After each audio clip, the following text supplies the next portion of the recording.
Bonjour. Alors, grâce à notre ami Théophile, j'ai dit que je le dénoncerai. C'est fait, je l'ai dénoncé. Eh bien, aujourd'hui, je vais vous rabâcher les oreilles avec beaucoup de théories sur des gammes bizarres qui portent des noms pas possibles à coucher dehors. Mais à ce qui paraît, ça vous branche. Alors, allons-y. Alors, sachez déjà, tous ceux qui disent moi, je joue dans les 12 gammes, donc c'est bon, je sais les 12 gammes, il n'y en a pas plus. Faux. Il y a bien plus que 12 gammes.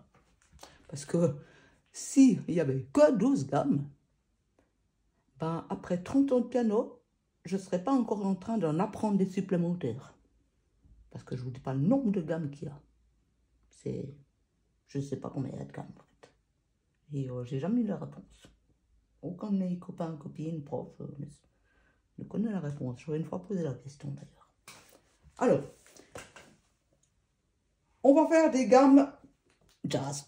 Puisque c'est dans le jazz qu'on trouve les gammes souvent les plus complexes. On va pas faire de la musique israélienne ou ce genre-là. Parce qu'on n'a pas les instruments pour, puis on est moins habitué. Alors, première gamme que je vous propose, c'est la plus facile. C'est la gamme lydienne. Alors, non, dorienne, dorien, excusez-moi, oh là là, voyez, elles ont tellement des noms épouvantables que moi je ne mémorise pas les noms, je me contente de les jouer.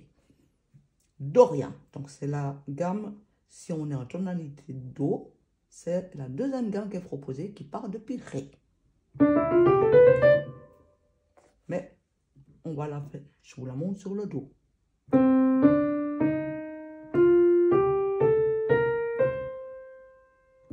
Donc, comme vous pouvez voir, ceux qui comprennent très vite, c'est une gamme mineure.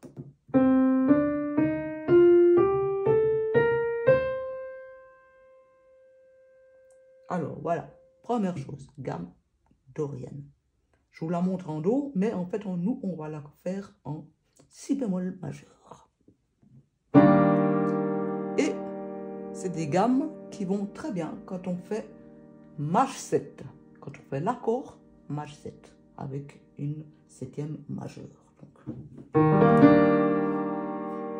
Alors, Mi bémol Maj 7, que voilà, sa gamme.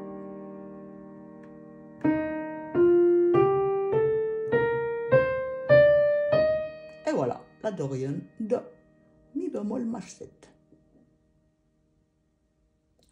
Pour s'exercer, je vais vous donner un enchaînement après, à la fin, tout à la fin, pour pouvoir faire le tout. Mais pour s'entraîner, pour chaque gamme, faites pendant longtemps, plusieurs jours, plusieurs temps. Vous plaquez l'accord. Commencez d'abord avec la main droite, pour pouvoir habituer d'abord la main droite, si vous êtes un peu droitier. Vous plaquez l'accord comme ça, et puis vous contentez de faire des croches que sur la gamme dorienne, en vous promenant du bas en haut du piano au maximum, pour en fait enregistrer cette gamme dorienne. Pour remplir votre bibliothèque sonore.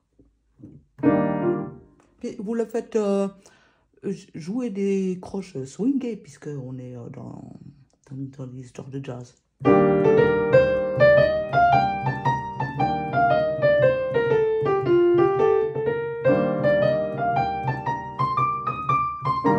Au début, faites ça.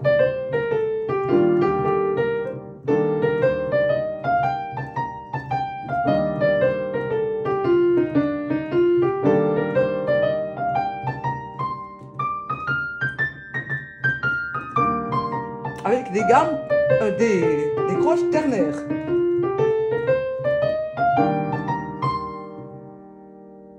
Voilà, vous faites une ligne continue, comme ça, pour mémoriser la gamme. Et après, vous faites pareil avec la main gauche.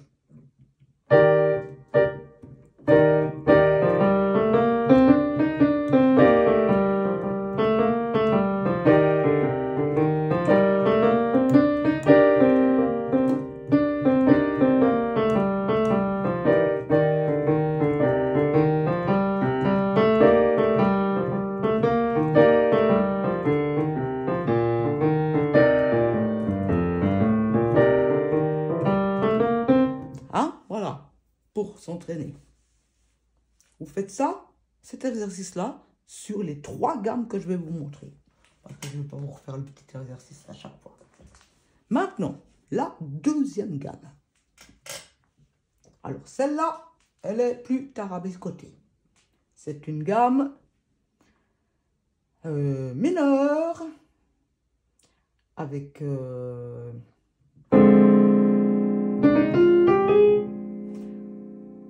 la B5 et la 7e mineure.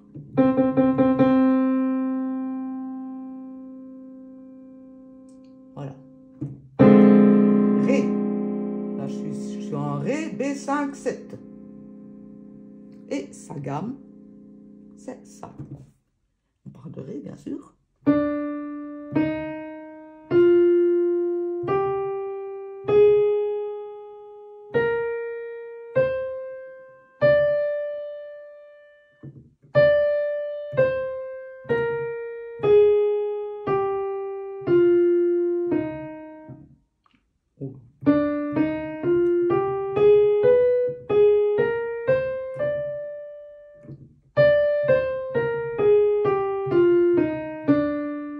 Voilà. Excusez-moi, j'avais pressé le mi avant. C'est pour ça que j'ai fait une erreur. Je la recommence. Ré, mi bémol, fa, sol, la bémol, si bémol, do, ré. Et puis vous faites pareil qu'avec l'autre gamme, l'exercice, une fois à la main droite, tapez l'accord avec la main gauche.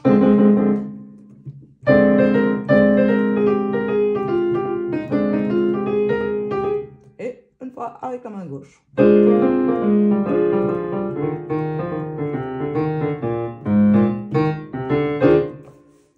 Hein, pour vous habituer à la gamme. Troisième gamme. Je vous en donne que 3 aujourd'hui, c'est suffisant. Pour l'accord de Sol 7.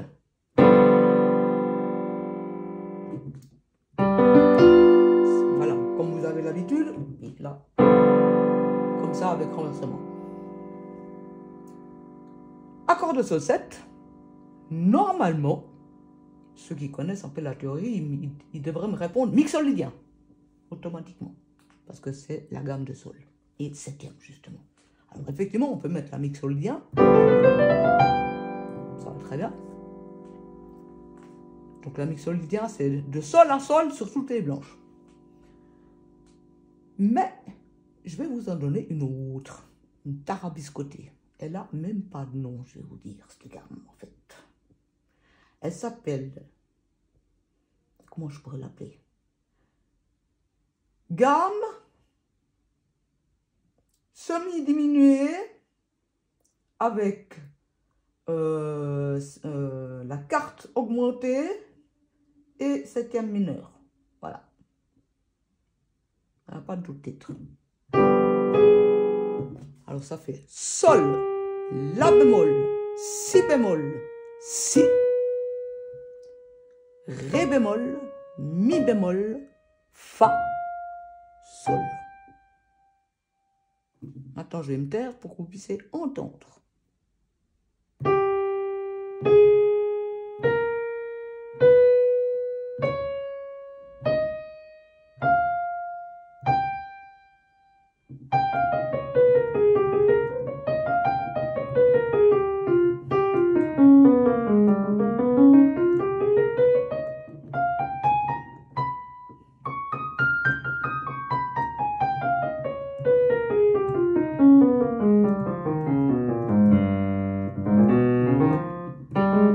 Et vous faites de nouveau, comme avant, hein.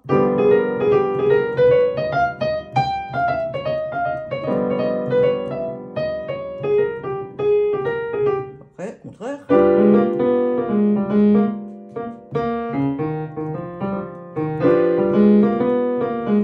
Comme ça. Et maintenant, je vais vous montrer, je vais vous indiquer que on peut aussi mélanger pour l'improvisation le mode binaire avec le mode ternaire. Et c'est ce qui rend en fait le jazz intéressant. Je vous montre un exemple. sur le premier accord. Donc, le premier accord, c'était Mi bémol majeur avec une septième majeure. Et on utilisait la gamme Dorian.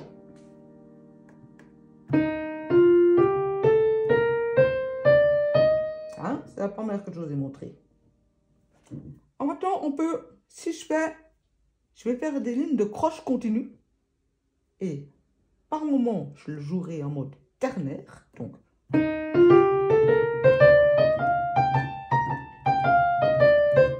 et par moment en mode binaire, comme on a l'habitude de jouer.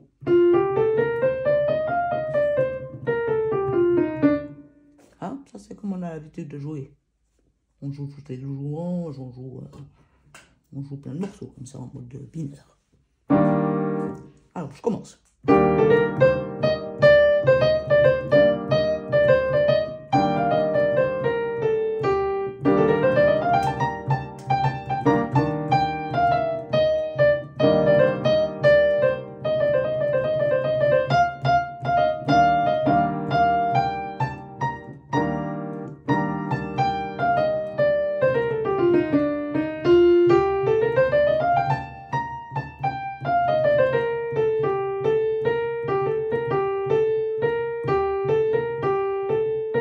Une fois j'ai fait en ternaire, ces trois petites notes, et une fois en binaire.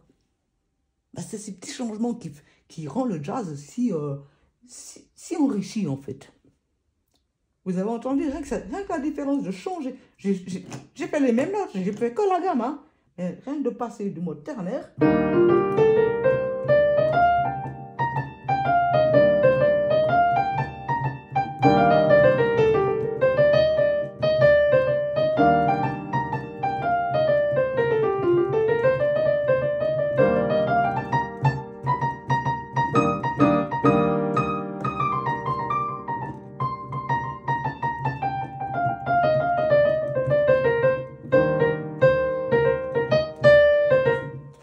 Vous pouvez, voilà, mélanger en binaire et ternaire.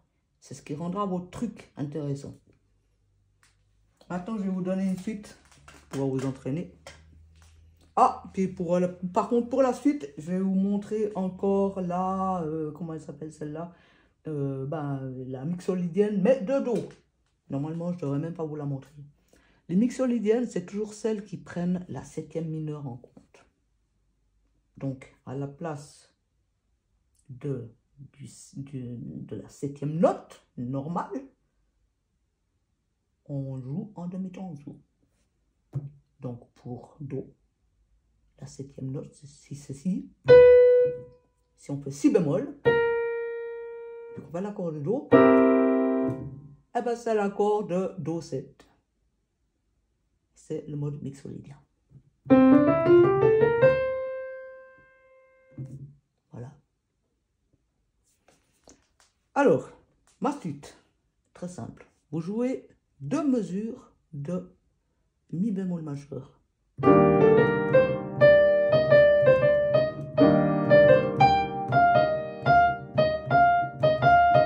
Maintenant, vous passez en, justement, Ré mineur, bémol 5, septième mineur.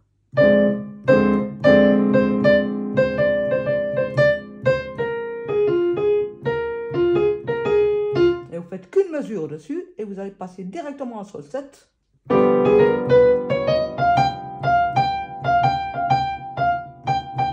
Maintenant, Do septième avec mode mixolydien pour l'improvisation.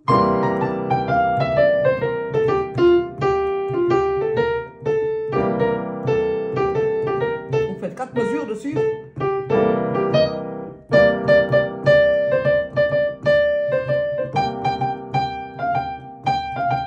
Et on retourne sur notre Mi.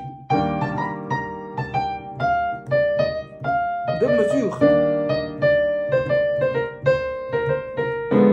Notre Ré mineur. Une mesure. Sol. 7. Une mesure. Et Do.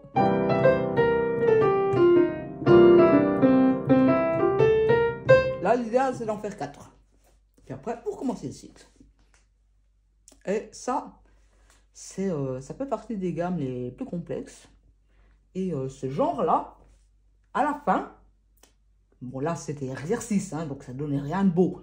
Mais en soi, ça amène au style qui s'appelle le bebop, inventé par Charlie Parker, qui était un trompettiste hors norme et un talent phénoménal qu'est-ce qu'il jouait lui? Du saxophone. Il s'appelait Birdie.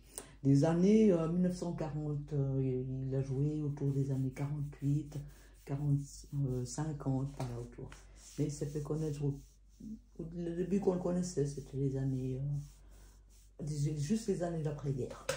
Et puis sa grande carrière, c'était autour des années 50, par là autour. Et il est mort assez rapidement, il se droguait, il n'était pas chrétien du tout. Mais voilà, il a inventé ce style qui s'appelle le bebop. Et c'est un style musical, jazz, qui est un style qui est maintenant largement connu et répandu. Alors voilà, je vous ai fait un sacré tartine.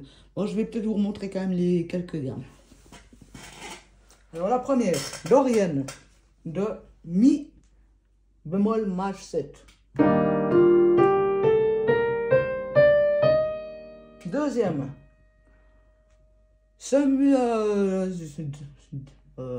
mineur de Ré avec cinquième bémol plus septième mineur.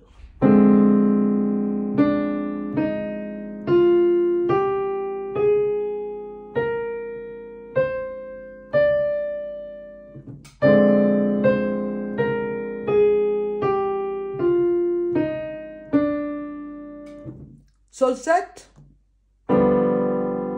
la toute spéciale.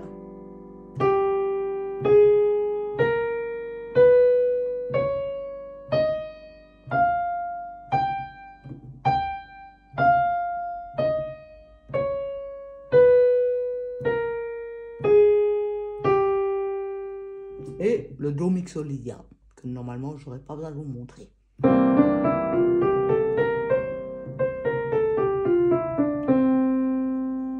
Voilà, pour l'exercice que je vous ai montré, où on fait 2 fois sur Mi bémol, 1 fois Ré mineur, 1 fois Sol 7 et 4 fois Do septième. Et on recommence. 2 fois, 1 fois, 1 fois, 4 fois. 4, quand je dis 4 fois, ça veut dire 4 mesures. 4 mesures de 4 temps. Voilà, pour cet exercice. Maintenant, je vais vous en montrer une dernière. Parce qu'elle a un joli petit nom. Et d'ailleurs, elle s'appelle, c'est une carte de enfin une demi-diminuée. Elle s'appelle la gamme demi-tonton. Comme si c'était mon demi-tonton, mon oncle. Demi-tonton. Et mémorisez bien ce mot, demi-tonton. Parce que c'est comme ça qu'on l'a construit. Je vous montre. Do. Alors je prends mon principe de demi-tonton. Demi-ton. Ton. Demi-ton. Ton. Demi-ton. Ton. Non, attendez, je me suis trompé. Demi-tonton. Demi-tonton. Oui, non, c'était juste. Demi. Do. Même moi, je suis en train de me planter. Demi-ton. Ton. Demi-ton. Ton. Demi-ton. Ton. Demi-ton. Ton. Ah bah oui, voilà. Ça, c'est juste. Je la répète. Do. Demi-ton. Ton. Demi-ton. Ton. demi-ton, ton, demi-ton, ton.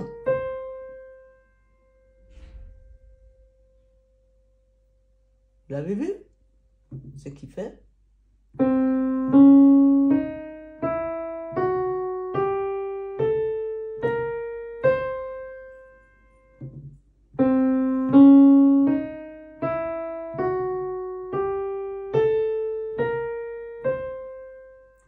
Voilà, la gamme de demi-ton-ton. Et là, c'est rigolote, hein? Je vous la montre comme ça parce qu'elle a un joli petit nom. Et puis une prochaine fois, je vous ferai un exercice dessus. Mais c'est déjà pas mal, il y a déjà beaucoup de matière là, hein, les gars.